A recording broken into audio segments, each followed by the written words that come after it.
I'll be finishing up with the management of chronic hypertension and the management of HELLP syndrome in pregnancy within a slide or two. So ideally, women with chronic hypertension should be evaluated preconceptionally, right? So before even they conceive, they are planning to conceive, that is the time when you need to assess the status of the woman, whether she is fit to bear a pregnancy or not, to determine the possible etiology of this chronic hypertension, the severity of the hypertension, identify the possible presence of an end organ disease. So you check for the eyes, you check for the heart, you check for the kidneys, you check for brain, and coexistence of any other medical disease, and you counsel the patient accordingly. So that is why a preconceptional counseling and a preconceptional management as far as a review of medications is concerned, the family history is concerned, is mandatory in a woman with chronic hypertension. And we know that patients with chronic hypertension frequently have undiagnosed medical problems such as a cardiac disease, a renal disease, diabetes, thyroid, or even connective tissue disorders. Therefore, the history should be meticulous and physical examination should include measurement of blood pressure in both upper as well as lower extremities in order to rule out cases of coarctation of aorta, auscultate the flanks in search of a renal bruit if you're suspecting a pheochromocytoma, and definitely do an examination of the optic or ocular fundi to look for flame-shaped hemorrhages or any other telltale signs of chronic hypertension. The Keith-Wagner-Barker grading, I hope you all remember from the ophthalmology days, the Keith-Wagner-Barker grading, which shows you the silver wiring of the vessels, the copper wiring of the vessels, papilledema, etc. So, what investigations for chronic hypertensives presenting prior to 20 weeks of gestation? First and foremost, establish the baseline blood pressure values. Go for a complete blood count with platelets. Do a baseline RFT involving serum creatinine, blood urea nitrogen, serum uric acid, as well as serum electrolytes. Complete urine analysis for microscopy, very, very important to check for albumin, sugar, WBCs, RBCs, and even casts. Urine culture and sensitivity, and a spot urine protein creatinine ratio for screening. Or if possible, you can also go in for the gold standard 24-hour urinary protein, ECG and an echocardiogram, ophthalmic examination for fundus, GTT for selected patients who we are suspecting to be at a high risk for diabetes, a renal ultrasound and a renal Doppler flow, especially to rule out renal artery stenosis, right? And also to check for pheochromocytoma, which are rare causes of chronic hypertension.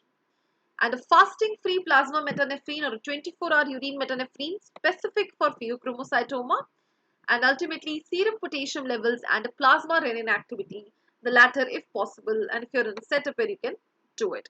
So these are the tests.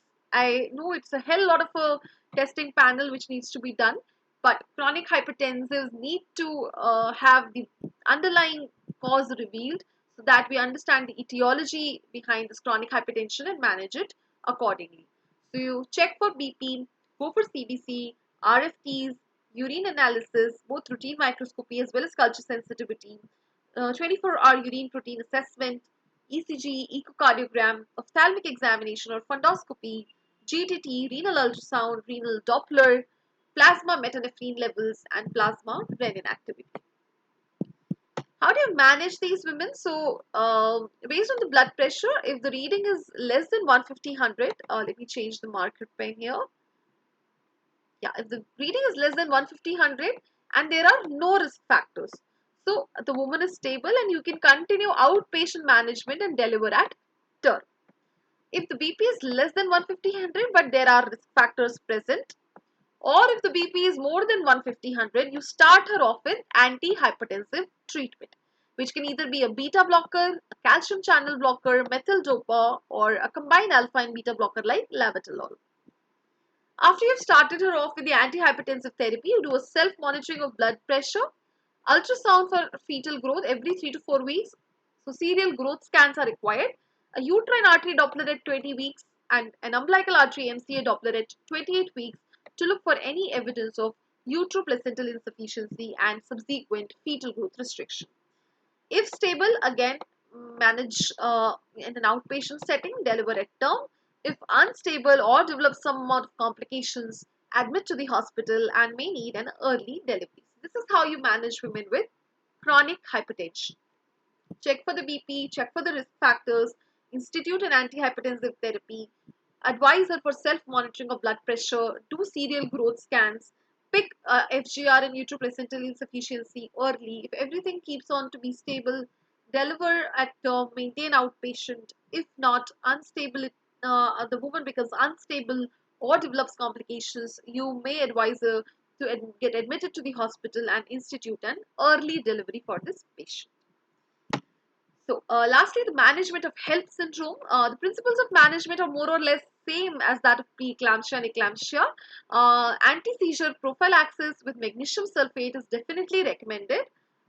Careful assessment of maternal and fetal status followed by delivery is done. HELP is basically one of the trigger factors to stop the expected management and go in for planning the delivery, but only after initial stabilization.